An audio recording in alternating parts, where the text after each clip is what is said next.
Hi folks, welcome back. I hope you had a very relaxing vacation. We are entering into January, our last month of quarter two. We have 4 weeks left. The first week will be about momentum.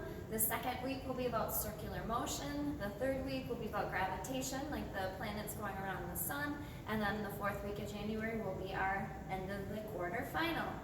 All right, heading into momentum. The definition of momentum, it is not a great one. It is the measure of the motion of an object equal to its mass times its velocity. Okay, in other words, what I like to think of it is how hard it is to stop something. If you have something running at you, it is going to be harder to stop them if they are bigger or if they're moving faster. Okay, so in order to calculate momentum, it is lowercase p equals m times v. Momentum is abbreviated with a lowercase p, and it comes from its Latin word. The I and the M were already taken, so they had to use a different one. You just have to be careful when you're solving for momentum. You cannot use capital P in our previous unit, which was power. You have to be under, on your equation sheet, you have to be under momentum and looking for lowercase p. In order to calculate momentum, the equation's nice and easy. You just need the mass, and it has to be in kilograms. And then you multiply it by the velocity, which is measured in meters per second. The unit of momentum, there is not a nice one-letter unit for this. You have to actually take the unit of mass, kilograms, and multiply it by the unit of velocity, meters per second. So behind each of your momentum, you need to put kilogram times meter per second. It's kind of a pain, but they didn't come up with a separate unit for momentum. Which has more momentum? You walking down the hall or a semi-truck parked outside? Okay, you are very, very small, but you're walking. The semi-truck, very large in its mass, but it has no velocity. If it has no velocity, it has no momentum, so you walking down the hall have more momentum. All right, moving on. How to change something's momentum. So let's say you're playing soccer. Somebody kicks the soccer ball at you. You want to move it and push it forward. Okay, in order to do that, you have to apply a force, kick it with your foot, and that force is in contact for a time period. Okay, so in order to change an object's momentum, we need to apply force for a time. So you need force and you need time in order to change momentum. Here is how we find the equation. Think of this as like a math proof. All right, you won't have to be able to walk through the steps, but just so you know where things come from. We are using Newton's second law. So if you remember, that is F equals m times a. Okay, we also have an equation for acceleration, a equals vf minus vi over delta t. What we are going to do is, in order to come up with the change in momentum equation, they take this equation, put it into this equation, move everything around, and you got a new equation. It's like substitution. So we are going to substitute in place of a what a is equal to. So I'm going to take that vf minus vi over delta t, and I'm going to move it into the f equals ma equation. So f equals m, and then in place of a, I'm going to have what it's equal to, vf minus vi over delta t. All right, equations are better when they don't have anything on the bottom. So I am going to move the time off the bottom, and how I do that, it is divided, so I am going to multiply it to the other side. So on the other side, I'm going to have f times delta t, and then so this multiplies over here, and on this side, I'm still going to have the m times vf minus vi. We can leave it like this, or we can take this right here and we can make it a little bit smaller.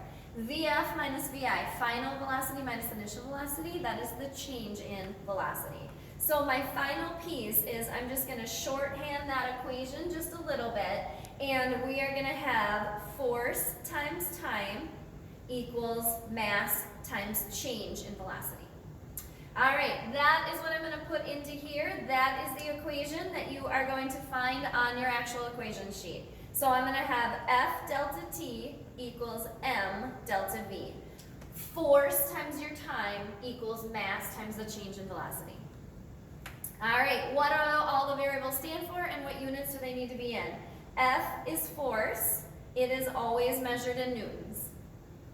Delta T is time. It has to be in seconds. M, still mass, has to be in kilograms. And delta V, that is VF minus VI, velocities, those are always in meters per second. You can also think of it VF minus VI, that is also known as change in velocity. That's what triangle means. The triangle means delta means change in, so change in velocity. Over here on the other side, they also have names for when we combine two of the variables together. This side of the equation, we take force times time. I don't know why, but this has been around for hundreds of years. They give it a special name. They call it the impulse. And they abbreviate it with a capital I. All right, so I am going to add that in right here. F delta T is also known as impulse. Okay, so if you want to find the impulse, you would just take force times time. Okay, notice for the impulse, you will have kind of two sets of units because this right here is also equal to this right here. All three, if this equals this and this equals this, then this also has to equal that. They're all equivalent to each other. Okay, so for impulse, the units can be the units of force times a unit of time, which is a Newton times a second. Or, if you look over here, we have a mass times a velocity. That is a kilogram times a meter per second.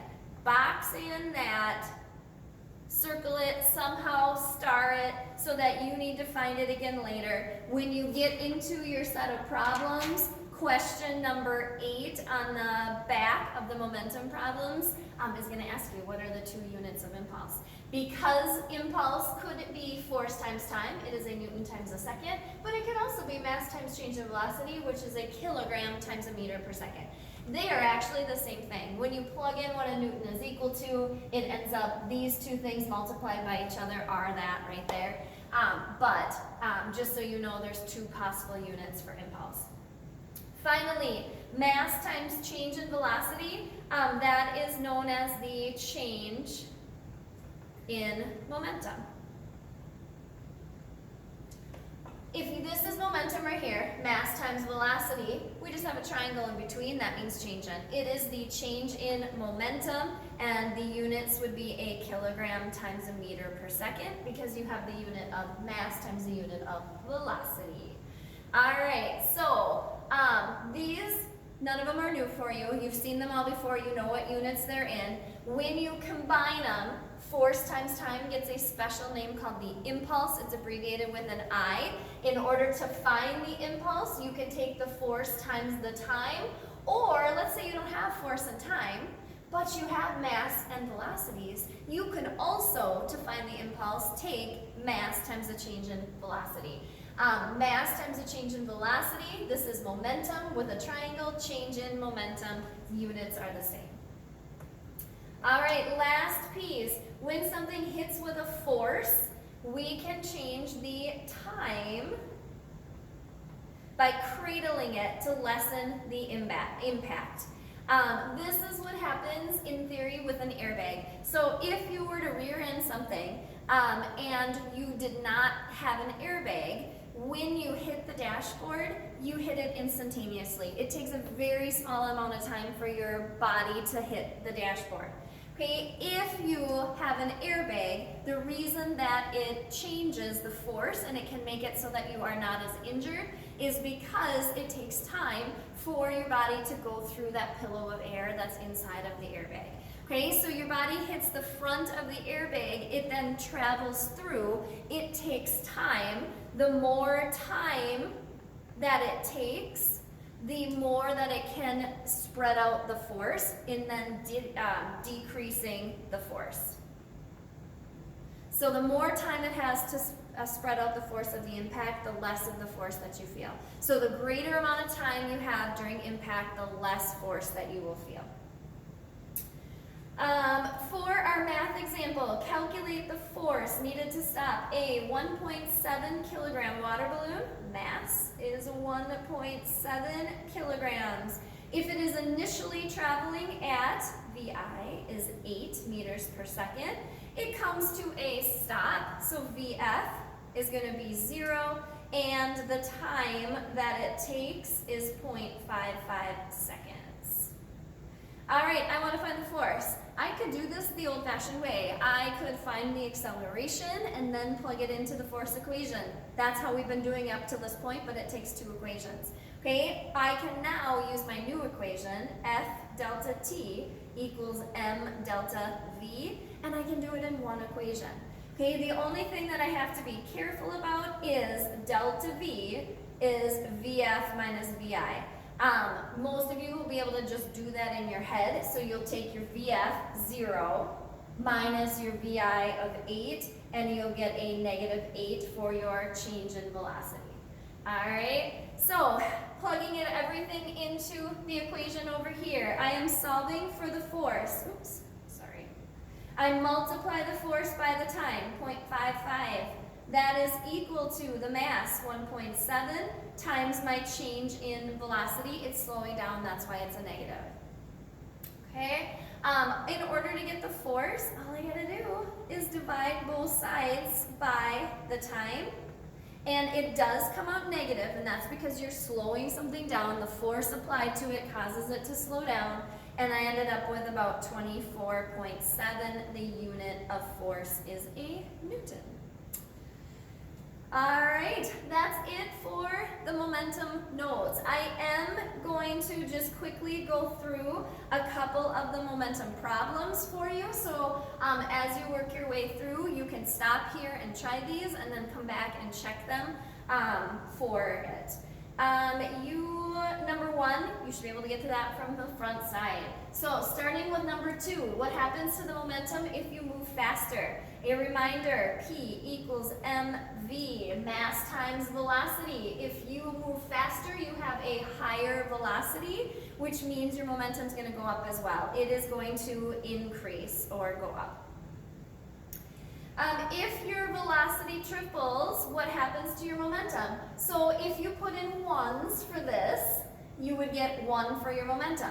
If you tripled your velocity to 3, it would increase the momentum by a factor of 3 as well. So it increases at the same point. Nothing is squared this time like in kinetic energy, so it just increases the same amount on either side.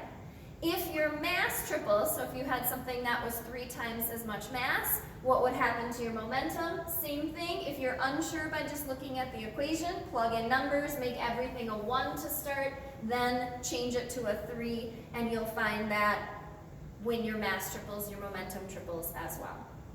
Explain how an egg falling on a pillow has less force exerted on the shell than one falling on a table if they fall with the same momentum. This comes from the bottom of your notes. It's like an egg drop. If you put a pillow down on the ground and then drop an egg, it's less likely to break. It's the same idea as the airbag. Instead of the egg just hitting a counter and the time is very, very short, it's like instantaneous, it cracks. If it hits a pillow, as it pushes down into the pillow, that takes time. The more time that you have, we are increasing the time of the impact, which then decreases the force it feels. So the more time of impact, the less force is felt on it. All right, finally, looking at number 6, we are going to actually use our new equation, our F delta T equals M delta V, and you are going to be able to take that force and then bring it into other units. In this case, we're going to also, once you solve for the force for 6A, you're then going to be able to find the number of g-forces. So we're going back to forces, and we can actually use it to find how many g's you feel. A reminder that 1 g means you feel normal. If you felt 3 g's, you'd feel 3 times heavier. If you feel 0.5 g's, you feel half as heavy. Okay, the equation is on your equation sheet, but just a refresher. To find g's, you take the total force that you feel. That's what you're solving for in part A. You're solving for force, so that will then just go down here on the top. And then on the bottom, you take mass times negative 9.8. You do an absolute value, so if you end up with a negative sign in there, you just cancel it out for your number of g's. The only thing that you have to be careful about for this problem, before you go and start plugging in your time and your initial velocity and your mass, you are in miles per hour. So you will have to convert to meters per second for your initial velocity. All right, hopefully that helps you out getting through. This is assignment number 1, finishing this off, taking a picture and submitting that for me. From there, the second set of notes will be up on YouTube. Conservation of momentum, when things collide, they can stick together, they can bounce apart. So we're going to look at what happens during a collision. There'll be 5 problems to go with that. And then finally, there'll be a kind of a mini quiz on momentum in Schoology multiple choice, in which you'll answer the questions about momentum and do a couple of calculations. All right, enjoy your first week back from break.